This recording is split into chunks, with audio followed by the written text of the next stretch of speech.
Hello, ladies and gentlemen. My name is Kurt. Welcome back to Farlands or Bust. Woof, that caught me off guard. I didn't even have time to catch my breath. We've been waiting so long for Wolfie to bark. Hi. At the beginning of these episodes, I was expecting the same thing, and I got the opposite. Boop. Speaking of creepers, no, I wasn't speaking of creepers at all, but welcome back. Like I said, episode, I didn't say the episode yet, but welcome back to Farlands or Bust. This is episode, there we go. This is episode 677. That way is east. This way towards the creeper is west, where we will continue towards the Farlands here in Minecraft Beta 173 for your Tuesday. April 3rd, 2018. Happy Tuesday. Happy April. Let's get walking. I could always use a few more wooden planks. No real problem collecting these items while there's a creeper amongst us. Amongst us. We're still raising money. Check out that transition. Didn't even bother. We're still raising money for direct relief over at farlandsorbust.com. Thank you, everybody who continues to generously donate. We are up to $12,654.08 raised. Keep doing that at farlandsorbust.com. And when you do, careful, Wolfie! Oh, wow, that was a bad one. And when you do, you have an opportunity to include a comment, and that is where you can ask a question. I'll add it to the list. Murder! And answer it, or talk about it, a topic, a question, whatever, in a future episode of the series. So I appreciate everybody who's done that as well. Bloop. Bloop. All right, we're so much better. So much better. As we continue onwards here. Indeed, farlandsorbust.com. What's been happening? What's been going on, my friends? What's the what? Ooh, zombies. Woo! Lava. A natural cobblestone generator, everybody. Science. No, let's not go there, Wolfie. What are you, crazy? What are you, crazy? Let's start on fire. Yellow. There we go. What has been going on? I don't know. What has been going on with you, Wolfie? Not much. The weather hasn't been fantastic here as of late. We had good weather that 1 week. I knew it. It was a bamboozle. It was a little taste of spring, and then a bamboozle. Went out for a hike with Juno, got some sun, and then the rain returned. And now that it's April, yesterday was all rainy, Saturday was all right, and today, Monday, I'm recording this on Monday, it's cool. The temperature has dropped, but at least the sun is out. That's a welcome sight indeed. Bloop. What have we been doing? There's not too much, honestly. Not too much indeed. The search continues for the fun car. Have I been saying this since like episode 12 of this series? Oh, I think one day it'd be nice to get a fun car, kind of a second car, an old car, to kind of learn how to be a wrench, how to be a wrench. I'm gonna grow up one day and become a wrench, a crescent wrench at that. How to work on cars and old car and drive around and kind of either restore or make nice or totally chop it apart and make it a hot rod. I've been talking about this for a while. Finally looked at a car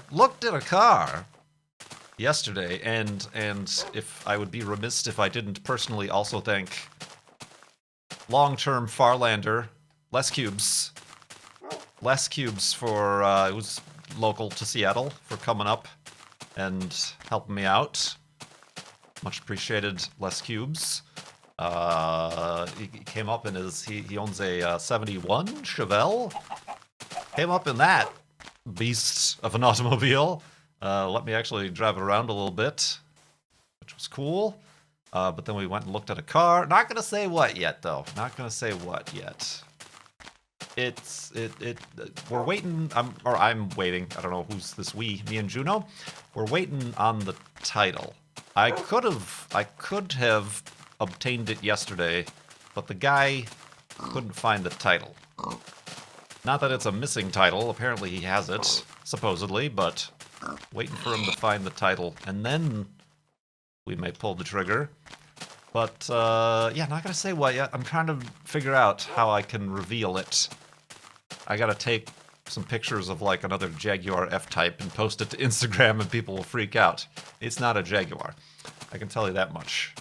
But yeah, it would be a very good beginner car. It's not a sports car. It's not even a desirable classic car, to be honest. But for the condition it's in and the price I can get it at, a low entry, low pressure overhead compartments, no overhead kind of upfront cost. It is old enough that I can get collector plates on it, so I don't gotta worry about that or expensive insurance and stuff. Just gotta hear back from the guy, so kind of waiting. And I tweeted this yesterday, but it's one of these things I've been looking at this for for what, 6-7 years, and I was researching the car. Kind of hard. There aren't that many available, so kind of hard to figure out what the current price is. So just comparing it to like more desirable, faster cars and being like, okay, that should be like half of what this is. Hard to find a price and look at where the problems normally are, and that's what Les Cubes came along for. He very much knows the questions to ask and where to look, and he was my eyes and ears while I kind of shut down. I did all this research, thought of all the things to look for and to ask and to flips to switch and places to look for rust or whatever. I just clammed up. I was just like, nah, and I just kind of withdrew, I guess, into kind of I don't know how to explain it. I don't know how to explain it. Indeed, I'm not. That's the reason why I bought the Subaru from a dealer. I did all the question and asking and negotiations through email, and even that was tough, and that racked my brain. But like the in-person stuff, just zip. Nope, the brain is not having any of it. So, but I don't think I did anything wrong. I don't, maybe, I mean, I've come up with a few more questions to ask if he gets back to me about the title and being like, well, one more thing before we do this. What else can you tell me about this or something like that? But, so yeah, maybe this week, maybe not. I don't know. In the end, if it doesn't work out, I'm in the same position I was in last week and the previous many years of my life. So it's not like a huge burden if this particular situation doesn't work out. That's what I'm telling myself so I can sleep at night. But yeah, that's probably the latest and greatest thing I've really been up to lately. I do want to thank somebody for a generous donation, and the only thing they wrote was, I donate to get Kurt to say, "Ya Weasel." Ya Weasel. Ya Weasel donated to Direct Relief just to hear me say, "Ya Weasel." Ya Weasel. Ya Weasel. Okay. Well, thank you very much, Ya Weasel, and I hope I've said it enough. What was that, like 6 or 7 times? Indeed. Alright, we gotta make an elevated hidey hole here. The sun is setting, and then we'll actually answer some actual questions that end in question marks from people who have donated, Farlanders who have donated to the Direct Relief fundraiser at farlandserbust.com. So let's find a spot. I don't know ice. I don't know ice. I don't know if ice is a good idea, so let's make a sideways elevated hidey hole and continue in the morning.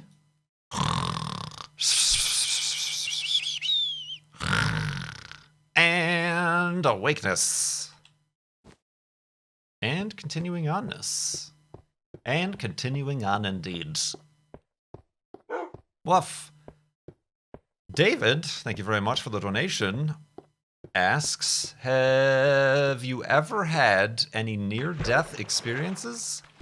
Do you have any recurring dreams or nightmares? I don't believe I've had any near-death experiences. I was explaining to Les Cubes yesterday that I've never been in a car accident that I think typically is sort of the most dangerous sort of event that can typically happen in someone's life, unless you're a particularly daredevil-y or, you know, risk-taking person. Generally, driving a car day in, day out is the most dangerous activity one can partake in. I've never been in a car accident, knock on wood, knock knock. And yeah, I mean, I guess the only near-death experiences would be kind of tricking my brain into near-death experiences with, like, roller coasters or thrill rides, things like that. But I was never near death. So no, I suppose I count myself lucky for that one. The only, in my unprofessional opinion, near-death experience I had was when I was super duper crazy sick with food poisoning that one time. And I was bedridden. I've told this story before, but it was to the point where I overnight, like, everything that was ever inside of me left me in one method or another, and kept wanting to leave me, even though there was nothing left. I'm trying to put this delicately. And then I couldn't even, like, hold down water, so I got extremely dehydrated. And I probably should have gone to the doctor or a hospital or something, because in those situations, like, with extreme dehydration, an IV drip helps. But I didn't. And it was to the point where pretty much the entire lower half of my body became numb as I was lying there in bed. And I'm like, this is an interesting sensation. It's like when your leg falls asleep, but it was my entire lower half of my body, and that was due to the dehydration. I couldn't barely stand, or any attempt to move my legs was extremely painful. Should have gone to the hospital. Didn't go to the hospital. Ended up getting better over the course of a couple days, as I was able to keep down some, like, ice chips and... Is this a spawner? This could be a cave that just caved in. I think that's all that is. I don't see mossy cobble or cobble, so we're just moving on. So yeah, that's as close as I can say. And who knows how close that was, really. But it was pretty bad, and I probably have learned my lesson not to let it get that far ever again. Do you have recurring dreams or nightmares? This is an oft-discussed topic here on Farlands or Bust. For those of you who've been around for a while, y'all remember the stories about sleep paralysis, where you wake up and you're conscious and you can look around, but your entire body, speaking of being paralyzed and can't move, your entire body feels like the blankets and covers are made out of lead and you can't move any muscle. And it's a legitimate thing that happens. growing up, I always just thought like I was a weird one, and I was having like these nightmares or something. It's a legitimate thing that happens. They don't fully understand it. It's almost, they think anyway. It's hard to study because it's like you can't have somebody and be like, okay, have have sleep paralysis now so we can study it. So you kind of have to catch it in like sleep studies or something like that. But like the brain is still sending out the signal and the chemicals to your body to still be in REM sleep, but your eyes wake up and your optical sensors are awake, and your brain is still in like dream sleep mode along with the rest of your body, so you're kind of pretty much stuck, which is delightful. But yeah, I do have, I think everybody has recurring dreams. I have recurring dreams about certain locations, houses that I've never been in, but I could see there maybe like an amalgamation of various places I've been to, houses I've been in or lived in, just kind of smushed together in some one big weird house. I have those dreams a lot. They've kind of calmed down a bit. Not so much the anxiety dreams anymore. I have I guess the disaster dreams, usually centered around tornadoes. But I think because it's been a few years.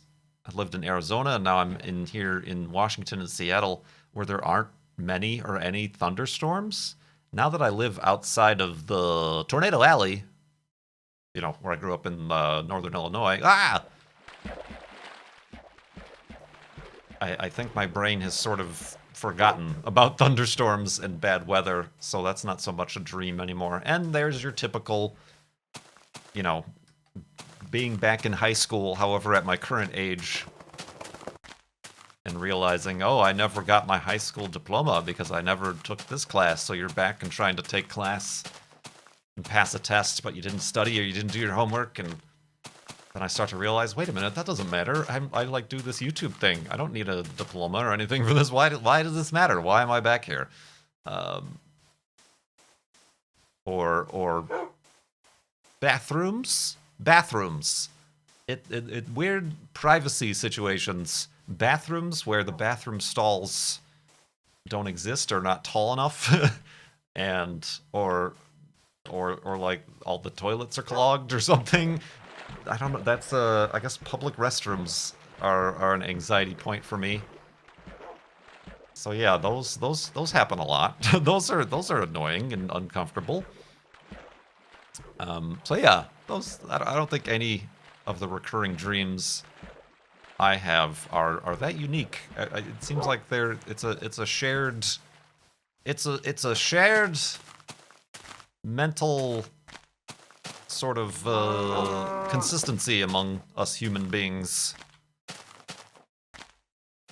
that we all end up wherever these memories end up stored and the old brain mush end up coming back up, much like everything in my stomach did when I was dreadfully ill that one time. Oh, but thank you very much, David. Woof. Fajits asks, would you still hold the record for walking furthest in vanilla Minecraft if you, as discussed previously, altered the code to reduce or remove the jitter? I don't know what specifically you're talking about as far as the record. The Guinness World Record? A little bit of a secret about that. There isn't much or any checks on that. There isn't much of a, like, I'm not having to have somebody over my shoulder confirming my movements or my coordinates. Nobody's looked at my computer or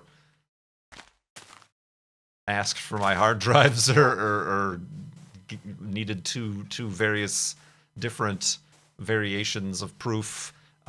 It's not like that. and I think the record is the longest distance traveled in Minecraft. So I don't. It's not even about the Farlands. It's not even about Minecraft Beta 1.7.3. It's not about the version. It's not. It's just. I think they simply are documenting interesting feats of the video games.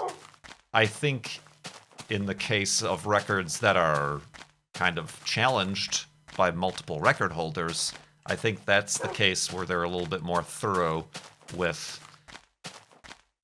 confirming that the record is legitimate or worthy of the record itself. So yeah, I'm not too worried about that, and it seems, the only people I'm worried about is you lot. I kind of brought that up and asked that. I'm like, would that? It doesn't change the Farlands. The main purpose of this series is to reach the Farlands, walking towards the Farlands. It doesn't change that. It doesn't change a single thing about the gameplay, the terrain generation. I've asked you in the past when this first came up and somebody suggested and made a video and showed how to do it, and all of you guys seemed on board. All y'all seemed like that was no problem at all. It seems like in the code that was studied, it's honestly what was intended, but they messed up and left in the code for the float point positioning instead of the double precision. And all it entails is removing that reference to the float point that they accidentally left in. So if anything, it's more vanilla than vanilla, because it's actually what they intended. Indeed. And I intend to go to sleep and continue in the morning.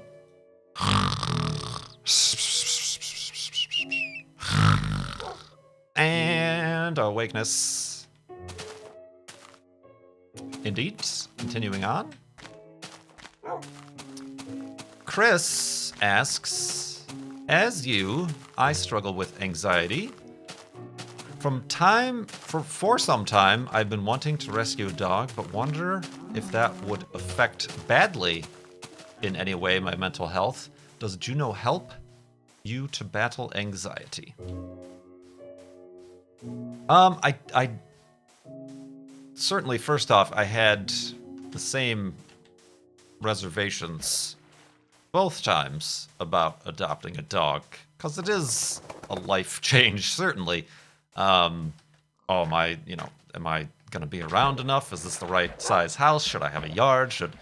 What if there's what if there's burps coming up? What if there's problems? What if this, that, or the other?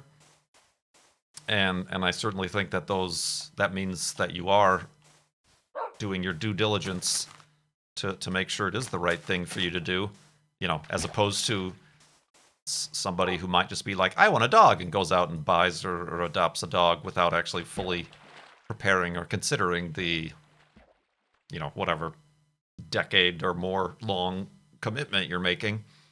So right off the bat, you're doing good, just even worrying about that sort of thing. As far as the mental health stuff is concerned, I mentioned this recently, and I've talked about friends. Obviously, when I moved here, I talked about being anxious about the move, about my life changes prior to the move, and then being here and feeling lonely and all alone, and can't sleep, don't have an appetite, that sort of thing. There's a lot of depression involved with that. If anything, I could say yes, Juno definitely helps. Maybe a little bit more on the loneliness, depression side of things. A little bit better also with the schedule, keeping on a, you've got now something to do. You have to do to take care of. And it's nice to have somebody around to talk to. Even if it's a dog, it's somebody who you're not silent the entire day. You're saying goofy things, or the belly rubs, who wants belly rubs? In weird doggy voices. I do say that in the morning. I have a belly rub voice. That's all I'll share of it. So yeah, I could say it definitely helped. I don't know about the anxiety, though. Obviously, as I just explained, I kind of shut down mentally and verbally when I was meeting with a stranger to talk about their car, buying their car and stuff. And certainly there are different challenges with owning a dog. In particular, Juno can be a little bit defensive around other dogs. So I'll get a little bit anxious, say when we're approaching a dog on the sidewalk when we're out walking or trying to go to a dog park, and get a little bit anxious about, you know, I don't think she's going to do anything bad. She certainly hasn't shown any aggression, but I get mostly anxious about the other people attached to those other dogs. But you have to try to learn to not be, because your dog can pick up on that. No matter how subtle you think you're being, your dog can read your own anxieties or feelings about a situation, and they in turn will react based on that. So, so yeah, I've certainly found it to be very helpful in just my day to day. I suppose it also gets me out and walking. I did find when I went on these most recent hikes that the hikes were easier than they were previously, probably because I'm walking 3-4 miles every day with Juno, and that my leg muscles are no longer atrophied. So, that helps. Fitness is always good for mental health. Getting out, going to dog parks, meeting other dog people, going to these healer meetups and stuff. But I went to one so far, but I'm part of the group and trying to figure out a time where I can join them for another thing.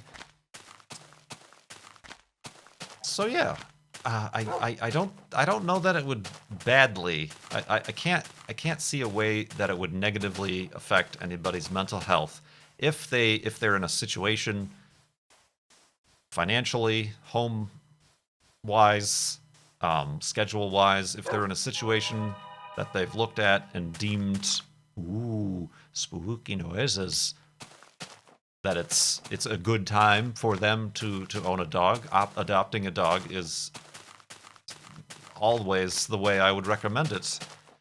Research your different dog breeds.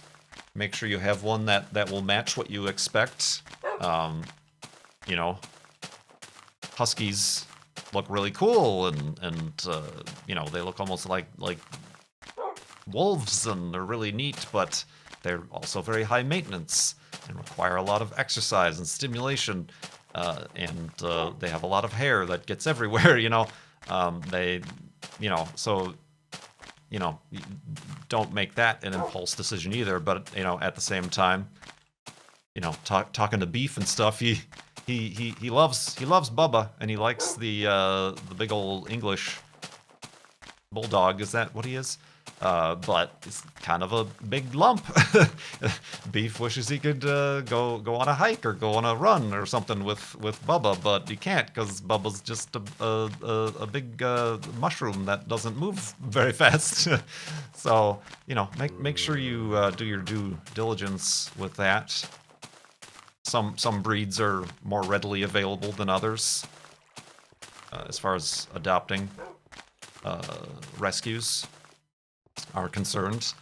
There's certainly, I think, similarly, black dogs that are all black don't get adopted as fast as other dogs do. So maybe you get like a black lab or a smaller black dog that you gotta kind of when you're adopting a dog, you gotta kind of have an open mind. You can't have a specific dog. Like I was looking for a cattle dog. I was kind of looking for a traditional cattle dog. They're bigger, beefier, and they tend to have not long, but the standard cattle dog has a tail. I'm like, they're very animated. They have a lot of character to their tail. But I ended up meeting Juno, and I'm like, she doesn't have a tail, and she's small. She's kind of small for a cattle dog. She's on the small side of the sliding scale, but she was perfect. she was warmed right up and was chill and loved people, and reminded me a lot of Eva, obviously, was part of it. So yeah, it's I would say if you're even asking these questions, you're already a few steps ahead of most people in the consideration you've put into this. But yeah, I don't see how it would badly affect your mental health, even if there are struggles and frustrations, even if like maybe they don't come house trained and you got to house train them or do obedience training.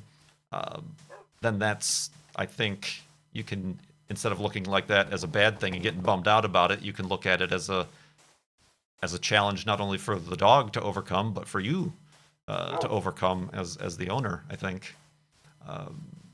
And then when you achieve that goal and kind of correct that behavior, then that should be a positive for you. And then you look on to the next thing to do.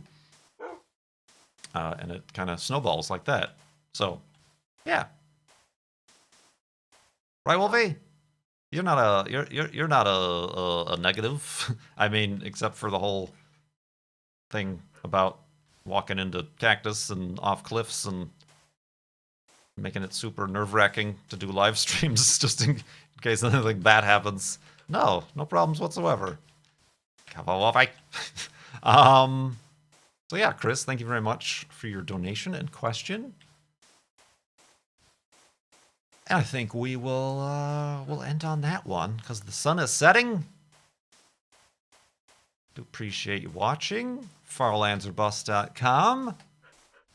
I still gotta write up something about the charity because I got rid of the overviewer map because I obviously was never ever gonna update that, and also I didn't have the space on my hosting platform to maintain it.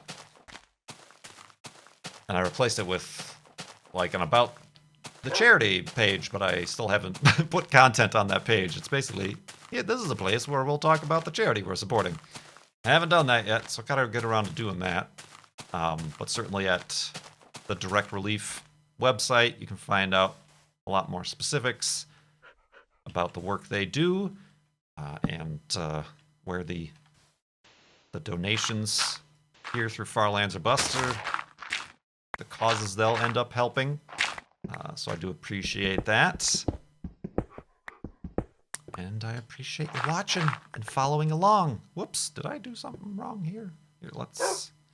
Oh, you know what I can do? I've only made 677 or so of these hidey holes. You'd think I'd have figured out the basic blueprint by now, right? Oh boy. Indeed. Bloop. Indeed. Let's do that. Make the beds. Bleep, bloop, bloop. And bleep, bleep, bleep, bleep, bleep, bleep, bleep, bleep, bleep. That was a weird way to do it, but I did it. And a boat. I do appreciate, once again, all your generosity, all these questions. Give me things to talk about. And I hope you continue to follow along on the journey. Thank you so much for watching. My name is Kurt. I will see you next time.